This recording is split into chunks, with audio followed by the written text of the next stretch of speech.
Bien, Dios les bendiga, estamos ya para una lección más de Escuela Dominical. Recordemos que estamos estudiando, ¿cuál libro? Marcos. ¿Por qué capítulo vamos? ¿Se acuerdan? Ya estamos en el capítulo 12. Sí, el hermano José, haciendo una recapitulación la semana pasada, nos dio la gran entrada triunfal de nuestro Señor Jesucristo a Jerusalén. Y algo interesante es que, bueno, a él lo vituperaban los que estaban en la ciudad, no estaban muy de acuerdo con la llegada de Jesús. Principalmente, ahí estaban todo el centro del poder rabínico de la época del Señor Jesús. Estaba el Sanedrín, estaban los sumos sacerdotes, estaban las principales escuelas, los fariseos. ¿Quiénes más estaban por ahí? Los saduceos, ¿se acuerdan? Los escribas. Todos ellos que habían sido enviados al norte de la tierra de Israel, donde el Señor estaba predicando, en la tierra de Galilea, pero ahora ya Él está en la capital, está en el corazón de la tierra de Israel, en la parte de Judá, en Jerusalén, y no estaban muy contentos con el Señor Jesús, máxime que, como vimos en la última lección, llegando nomás, ¿verdad?, se presenta al templo y encuentra aquel desorden. ¿Y qué fue lo que hizo el Señor en el templo? Los sacó a puro chilillo, como decimos acá, ¿verdad? Los movió las mesas y lo más importante, Él estaba, al mismo tiempo que hacía eso, Él estaba enseñando, ¿verdad? Porque Él usaba la palabra en todo momento. Le dijo: mi casa será llamada casa de oración. Y Él siempre, cuando Él hablaba, hacía mención al Antiguo Testamento.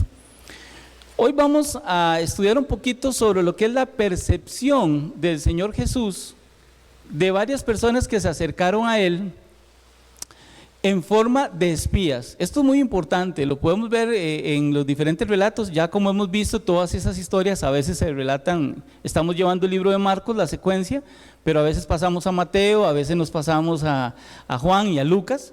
Y podemos ver en el contexto del complemento de un pasaje en un evangelio con el otro, nos da una gran luz, y es que estaban buscando ocasión para hacerle daño físico al Señor Jesús, porque ya lo que eran los fariseos, los saduceos y todas estas escuelas con sus doctrinas, sus enseñanzas, ¿verdad?, eran los líderes religiosos de la época de Jesús, no estaban muy contentos. Y bueno, este capítulo empieza con un relato, una parábola, la palabra de los labradores malvados. Por tiempo no la podemos ver, no es el enfoque de hoy, pero el Señor les dice: ustedes son como esos labradores malvados. Y cuando Él dio esa palabra, ellos sabían que lo estaba diciendo al pueblo, pero que era directamente para ellos. Y estaban bien molestos. Entonces es cuando se unen, y ve qué interesante, los fariseos tienen una escuela y un pensamiento totalmente diferente de los saduceos. Los saduceos, inclusive, como vamos a ver, no creían en la resurrección, no creían en ángeles, no creían en prácticamente lo sobrenatural de Dios. Eran como muy escépticos en eso. Y los escribas, sabemos que los escribas eran intérpretes de la ley, eran de la parte académica, eran los académicos, eran las personas que más sabían. Inclusive se les llamaba frecuentemente a las altas esferas de gobierno como consultor. ¿Por qué? Porque ellos habían dedicado su vida a estudiar la palabra. Hoy vamos a ver un pasaje en el que tenemos los siguientes personajes: a Jesús, el Hijo de Dios, tenemos a los fariseos, como ya dijimos.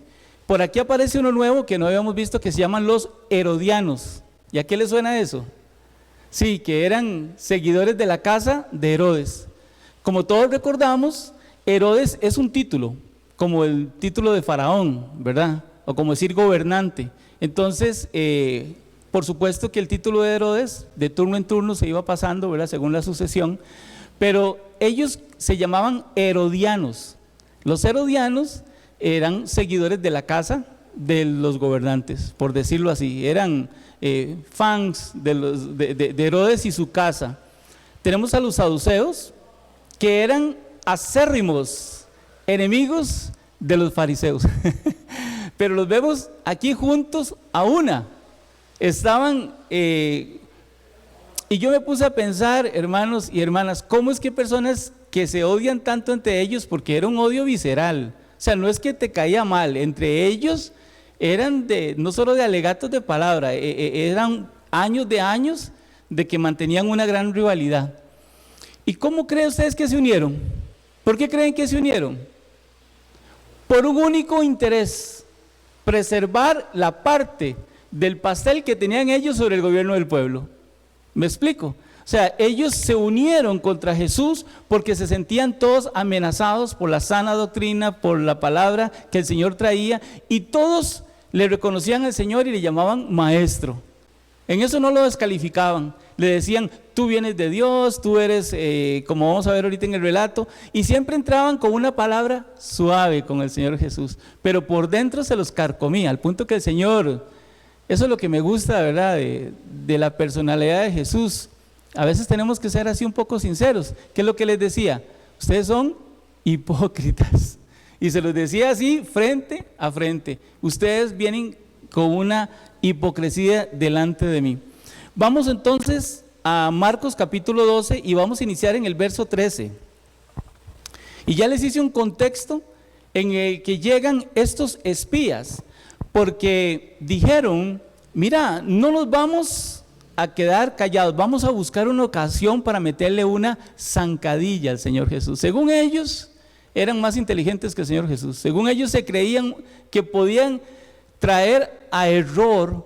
¿Y qué es lo que estaban buscando ellos? Desacreditar al Señor Jesús delante del pueblo, porque no podían tocar a Jesús por temor al pueblo.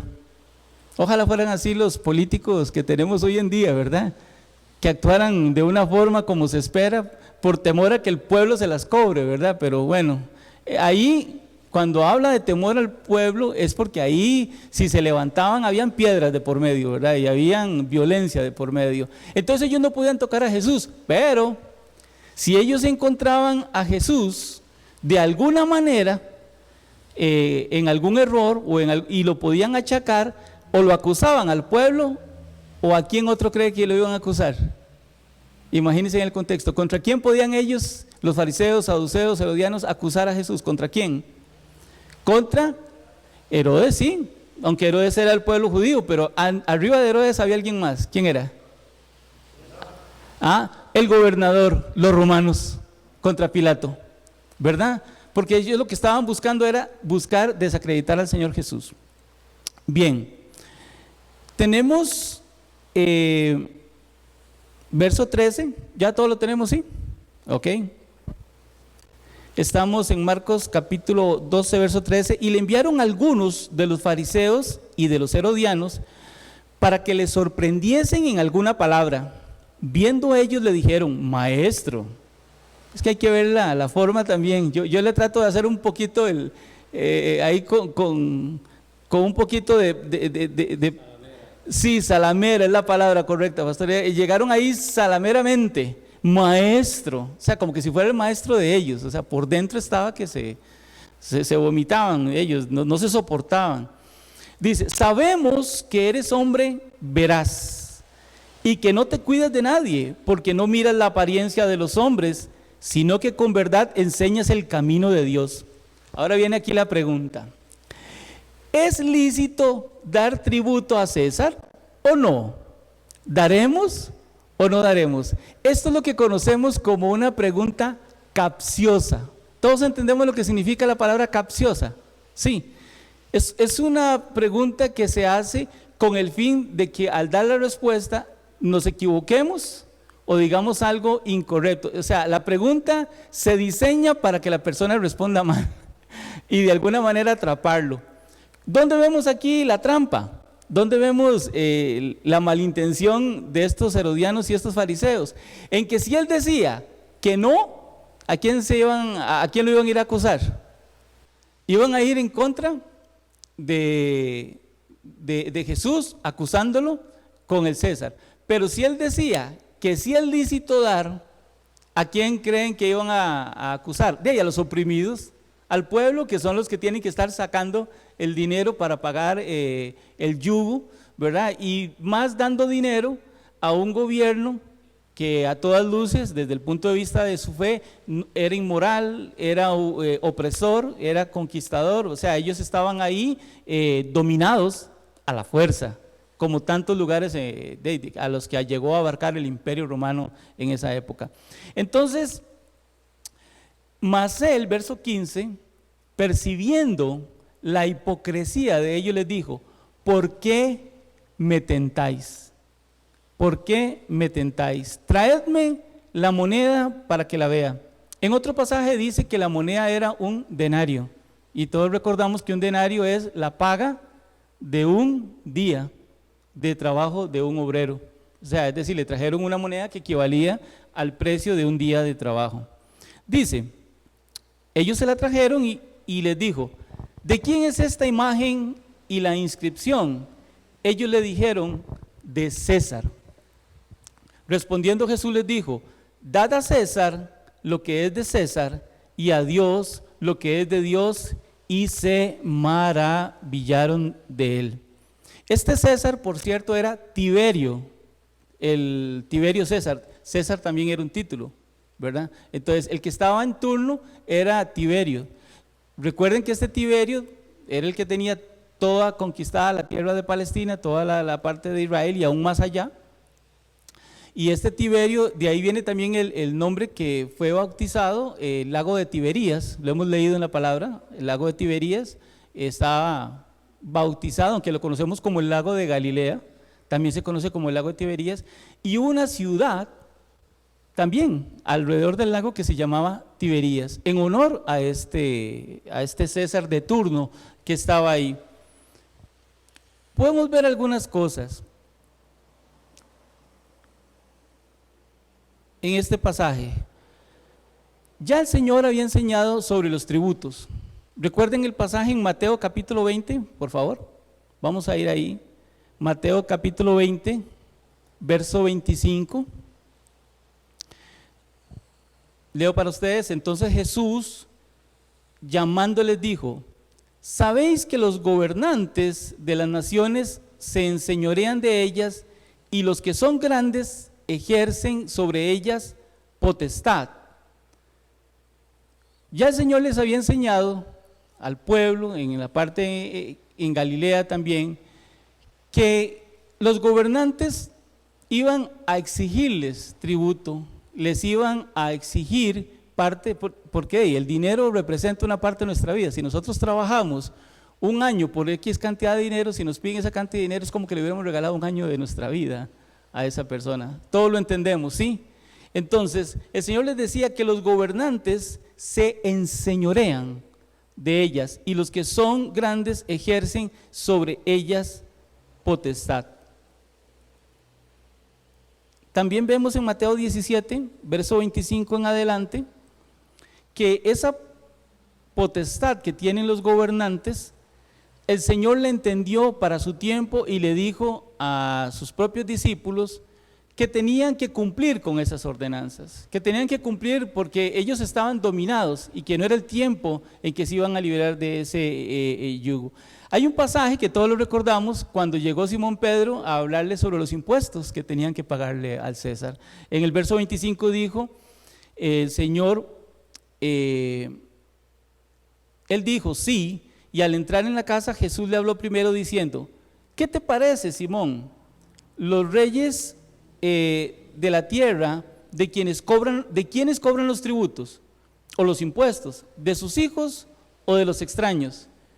Pedro le respondió: ¿de los extraños? Jesús les dijo: luego los hijos están exentos. Sin embargo, para no ofenderles, ve al mar, echa el anzuelo, y el primer pez que saques, tómalo, y al abrirle la boca hallarás un estatero. Tómalo y dáselo por mí y dáselo por ti. O sea, uno para cada uno. Algo que me llamó mucho la atención es la exactitud del Señor. Como que nos dijo, no hay que darles ni más, ni hay que darles de menos. Es justo exacto lo que te están pidiendo.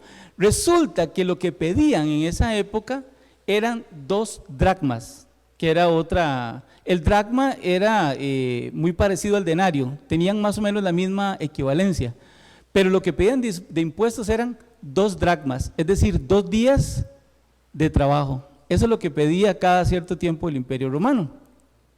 Entonces, cuando habla de que hallarás un estatero, el estatero resulta que era una moneda que equivalía exactamente a 4 dracmas. Qué perfección, ¿verdad? Es como decir ahora nuestras monedas, para hacerlo más o menos en costarricense. ¿Se acuerda cuando usábamos la palabra de una peseta y un 4? ¿Ustedes se acuerdan? ¿Verdad? Eso era en mi infancia, ¿verdad? Entonces, por decirlo así, sí, la peseta, ¿verdad? Que es la moneda española, sí. Pero lo que quiero hacerles ver es que hoy en día entendemos que hay una moneda de 25 colones, hay una de 50 colones y hay una de 100 colones. Entonces todos estamos familiarizados con la moneda de 100 colones. Lo que el Señor está haciendo en este milagro, lo que es sorprendente es que le dijo, denle justamente lo que le corresponde. Es como que nos pidieran 50 colones y la moneda de 50 colones equivale a 25 colones más 25 colones. Es decir, digamos que 25 colones equivale a un dracma. Entonces ya sabemos que 100 colones son 4 monedas de 25, eso lo entendemos.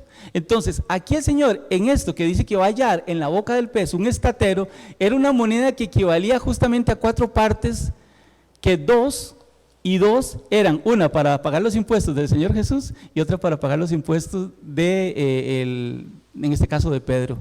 Que Pedro más suertudo, ¿verdad? que el Señor le diera la plata para pagar los impuestos, ¿verdad? Bueno, del Señor recibimos todas las cosas, ¿sí? Amén. Él es el que nos provee para estar pagando esas cosas. Entonces, con respecto a la pregunta que le hizo este fariseo, ya el Señor había enseñado. Y ya probablemente ellos sabían lo que iba a responder. Pero es interesante cuando el Señor le responde y le dijo que de quién era la inscripción. El Señor le está diciendo, hay una parte que le corresponde a los gobernantes, ¿sí? Pero hay una parte que le corresponde a Dios. ¿Qué no puede tomar un gobernante de su vida y de mi vida? Y lo aplicamos hoy en día. Nuestra conciencia, nuestra propia creencia, a quien adoramos. Ese nivel de influencia no lo puede abarcar, salvo que sea un gobierno totalitario, ¿verdad? Como existen hoy en Corea del Norte y en otras partes del mundo, donde el que está gobernando ahí, como dijo el Señor, se enseñorean de tal manera que aún hasta en lo que creen y en lo que adoran, quieren meter su mano, su ámbito de influencia.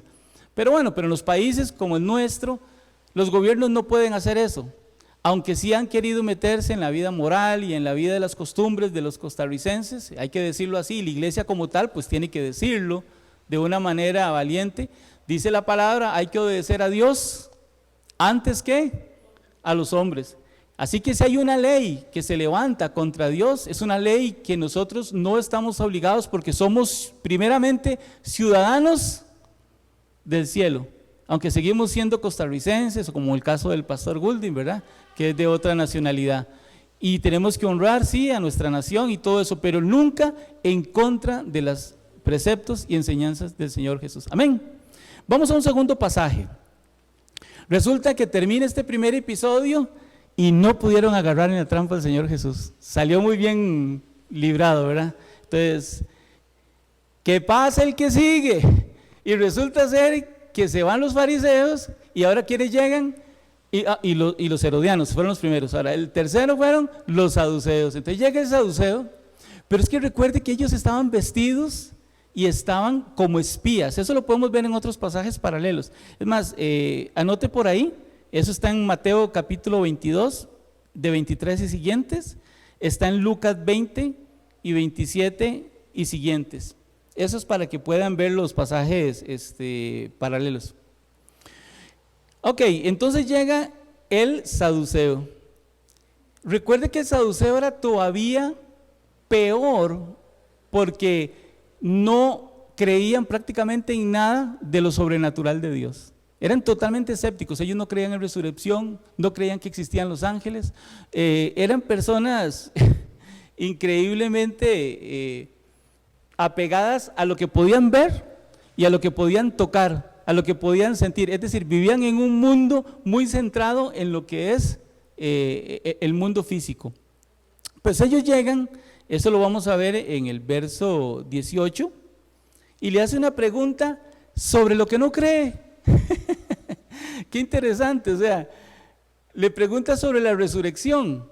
Ustedes pueden ver ahí la banalidad de lo que estaba haciendo este saduceo, porque querían agarrar al Señor sobre el tema de la resurrección en algo de lo cual ni siquiera él creía, pero estaba buscando ocasión de hacer caer al Señor. Entonces llega uno de los saduceos, verso 18, estamos en el mismo capítulo, y dice: entonces vinieron a él los saduceos que dicen que no hay resurrección y le preguntaron diciendo: maestro, Moisés nos escribió que si el hermano de alguno muriere y dejare esposa, pero no dejare hijos, que su hermano se case con ella y levante descendencia a su hermano. Hubo 7 hermanos, y el primero tomó esposa y murió sin dejar descendencia, y el segundo se casó con ella y murió y tampoco dejó descendencia, y el tercero de la misma manera, y así los 7, y no dejaron descendencia, y después de todo murió la mujer. En la resurrección, pues, cuando resuciten, ¿de cuál de ellos será mujer? Ya que los 7 la tuvieron por mujer. Entonces, respondiendo Jesús les dijo: no erráis por esto, porque ignoráis las Escrituras y el poder de Dios. Subraya este verso porque es el versículo para memorizar en esta lección. Estamos en Marcos 12:24, el verso, vamos a repetirlo todos. Entonces respondiendo Jesús, todos conmigo, 1, 2, 3. Entonces respondiendo Jesús les dijo: no erráis por esto, porque ignoráis las Escrituras y el poder de Dios. Ahí le está diciendo a los saduceos que tienen 2 pequeños problemas.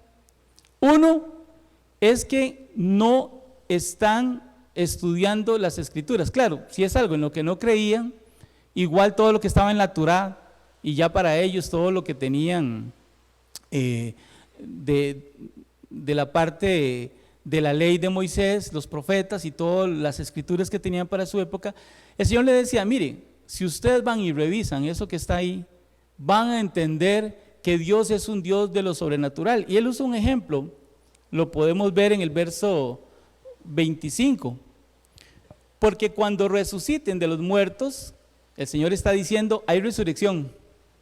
O sea, le está diciendo a él: mire, usted está equivocado, porque sí hay resurrección. Y vaya a las Escrituras y le dice: cuando resuciten de los muertos, ni se casarán, ni darán en casamiento, sino que serán como ángeles. Recuerde que ellos tampoco creían en ángeles, menos creían en ángeles. Entonces le está diciendo: hay resurrección y hay ángeles. Y le decía: y si no, vayan y lean. Entonces le dice: serán como ángeles que están en los cielos. Pero respecto a los que los muertos resucitan, ¿no habéis leído en el libro de Moisés cómo le habló Dios en la zarza diciendo: yo soy el Dios de Abraham, el Dios de Isaac y el Dios de Jacob? Dios no es Dios de muertos, sino Dios de vivos. Así que vosotros mucho erráis. Él está diciendo: Isaac está vivo, Abraham está vivo, ¿quién más estaba? Y Jacob está vivo. Aunque vivieron hace miles de años, ellos están vivos, porque Dios es un Dios de vivos y no de muertos. Bueno, dejemos este relato aquí, porque quiero enfocarme en el tercero. Que pase el siguiente. Se fue el saduceo y entonces el que quedó fue el escriba. Pues resulta que llega el escriba, que ya sabemos que era el consultor, era el académico, era el hombre sabio, el hombre más entendido en las Escrituras. Recuerde que ellos dedicaban toda su vida a interpretar la ley, toda la ley de Moisés. Entonces ellos eran inclusive los que ante alguna controversia, ellos daban su opinión y les era hasta casi que vinculante para las personas que le consultaban. Pues llega el escriba, verso 28, dice: acercándose uno de los escribas que le había oído disputar, o sea, él ya se había tirado, como dicen, toda la historia de lo que le había pasado al fariseo, al herodiano y al saduceo. Él había escuchado todo. Y entonces le respondió, le había oído toda la disputa y sabía que les había respondido bien. Entonces él iba ya precavido. ¿Por qué? Porque las preguntas que le hicieron eran preguntas capciosas, eran preguntas. Y él toma una decisión muy importante. No le hace una pregunta capciosa, sino que le hace una pregunta totalmente válida.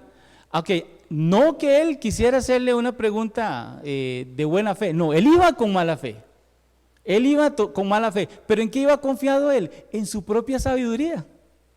Eso es como que yo le diga, Pastor Walter, ¿cuál es la raíz cuadrada de 3.2875? Porque yo sé la respuesta.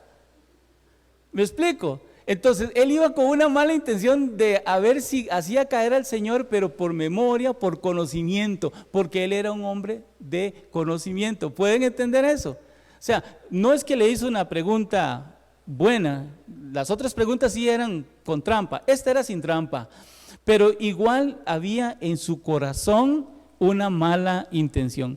Entonces llega Jesús en el versículo 29, Jesús le respondió: el primer mandamiento de todos es: oye Israel, el Señor nuestro Dios, el Señor uno es. Y amarás al Señor tu Dios con todo tu corazón y con toda tu alma y con toda tu mente y con todas tus fuerzas. Este es el principal mandamiento. Y el segundo es semejante: amarás a tu prójimo como a ti mismo. No hay otro mandamiento mayor que estos. ¿Dónde encontramos esa palabra? Porque el Señor está citando las Escrituras. Él está diciendo: ¿sabe qué? Usted sabe la palabra, pero yo también. Jesús, ¿cómo se defendió contra Satanás? Le respondió con las Escrituras. ¿La primera vez? No, todas las veces le respondió: escrito está, escrito está. Es muy importante, hermanos, que dediquemos tiempo a aprender la palabra de Dios, porque dice en un pasaje en Jeremías que si algo hemos de gloriarnos nosotros, los seres humanos, si algo es en entender y en conocer a nuestro Señor Jesucristo. Y la única forma que podemos entender y conocer es lo que Él ha querido revelarnos. Hay, me imagino, infinidad de cosas de nuestro Dios que el hombre no tiene conocimiento porque Dios no nos lo ha revelado. ¿Quién sabe si en la eternidad Dios nos va a revelar otras cosas? No lo sabemos. Pero lo que sí sabemos es lo que Él ha puesto en la Escritura para que nosotros conozcamos cuál es su carácter, cuál es su pensamiento, qué es lo que le gusta a Dios y qué es lo que no le gusta. Entonces ahí vamos conociendo un poquito al Señor. Entonces la parte de amar a Dios es un mandamiento que estaba en la ley de Moisés. Vamos a buscarla en Deuteronomio 6, 4 y 5. Apúntelo nada más, por tiempo no podemos leerlo. Deuteronomio 6, 4, 5. Entonces, después de que el Señor le dice cuáles son los mandamientos, viene la contrarrespuesta del escriba. Porque el escriba como que se quedó, uy, sí, me la contestó. Me dijo cuál era el mayor mandamiento de todos, ¿verdad? Y solo una persona entendida podía hacerla. Entonces le dice, vamos otra vez, perdón, estábamos en Marcos, ok, en el 32. Entonces el escriba le dijo: bien, maestro, ¿verdad has dicho que uno es Dios y no hay otro fuera de Él? Eso que está diciendo el fariseo también está en la Escritura. Vayamos a ver eso en Deuteronomio 4:35. Ese sí quiero leerlo. Deuteronomio 4:35 dice: a ti te fue mostrado para que supieses que Jehová es Dios y no hay otro fuera de Él. Yo quiero que ustedes vean que aquí lo que está ocurriendo es un reto de conocimiento entre el escriba y el Señor Jesús. En la escuela dominical, uno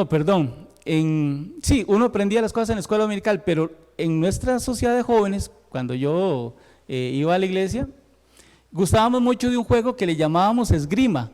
Bueno, todos sabemos que era el esgrima, ¿verdad? La pelea con las espadas, pero era un esgrima bíblico.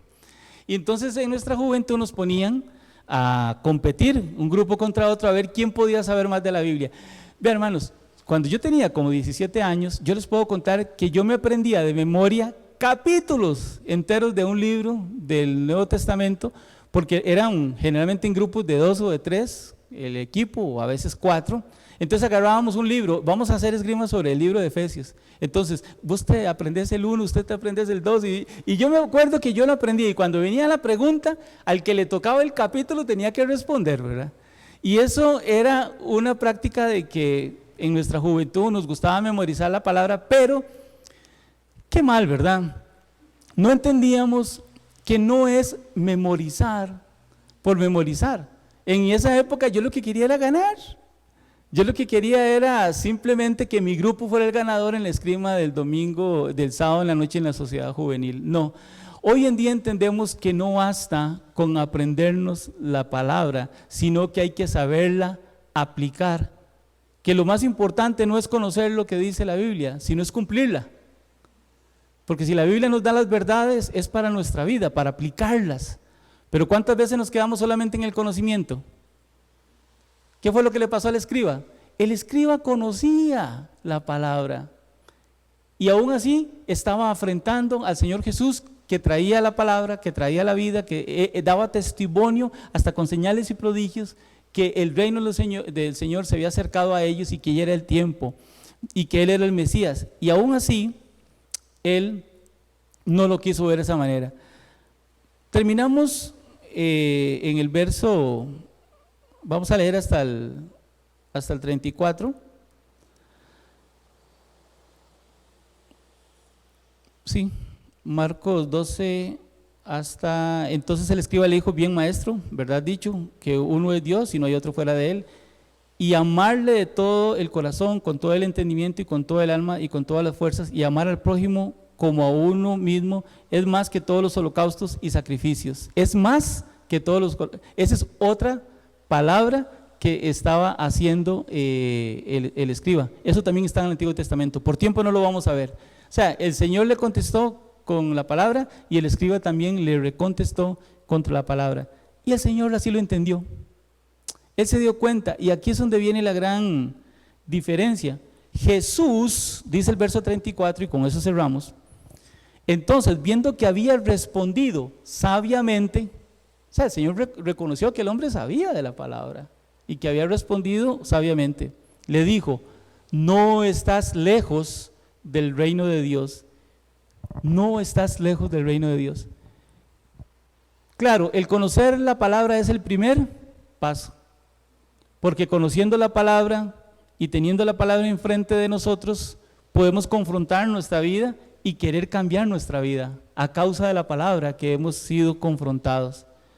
Entonces estaba él, digamos que cerca, veámoslo de una manera, está cerca del reino de Dios. Pero ¿qué es lo triste de esto? Que no estaba en el reino de Dios. No es lo mismo conocer el camino que andar en el camino. No es lo mismo haber escuchado de la palabra de Dios, creer y aceptarla, pero no apropiarla para nuestra vida. Y ya después de eso, ¿qué pasa el siguiente? No, hasta aquí. Dice la Biblia que ya después de las 3 formas de que los fariseos, los herodianos, los saduceos y el escriba, dice la palabra, y ya ninguno osaba preguntarle. Y yo digo, después de semejante duelo de espadachines con la palabra entre el escriba y Jesús, cualquiera que estaba ahí dije: no, mejor ya yo no me meto porque voy a salir perdiendo. El Señor Jesús siempre, Él nos dijo: escudriñad las Escrituras, porque a vosotros os parece que en ellas encontráis la vida, y son ellas las que dan testimonio de mí. Así que tenemos una gran enseñanza de que aunque quisieron buscar ocasión de hacer caer al Señor Jesús, no lo lograron, y Él siguió adelante, siguió predicando, porque ya el tiempo para su gran sacrificio estaba cerca. Estaba en la semana en la que ya Él pronto iba a dar su vida por cada uno de nosotros, por toda la humanidad. Vamos a orar.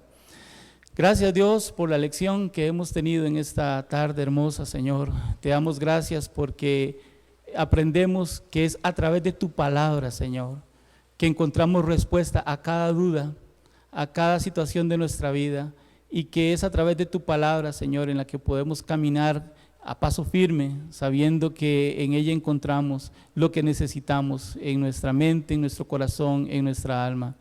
Te damos gracias, Dios, porque también pudimos aprender del gran amor de Jesús, Señor, que a pesar de que llegaban a buscarle para darle ocasión, Él siempre mostró ese amor hacia los demás, y porque Él no hace ninguna acepción de personas.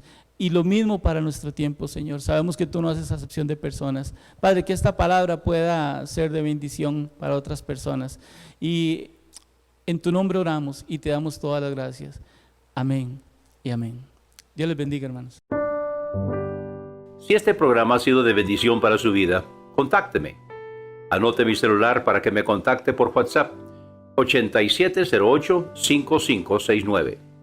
De nuevo, mi celular para que me contacte por WhatsApp: 8708-5569. O puede escribirme al correo ministerioshermanowalter@gmail.com. Mi correo es ministerioshermanowalter, palabras completas sin espacios, ministerioshermanowalter@gmail.com. Será un gusto saber de usted.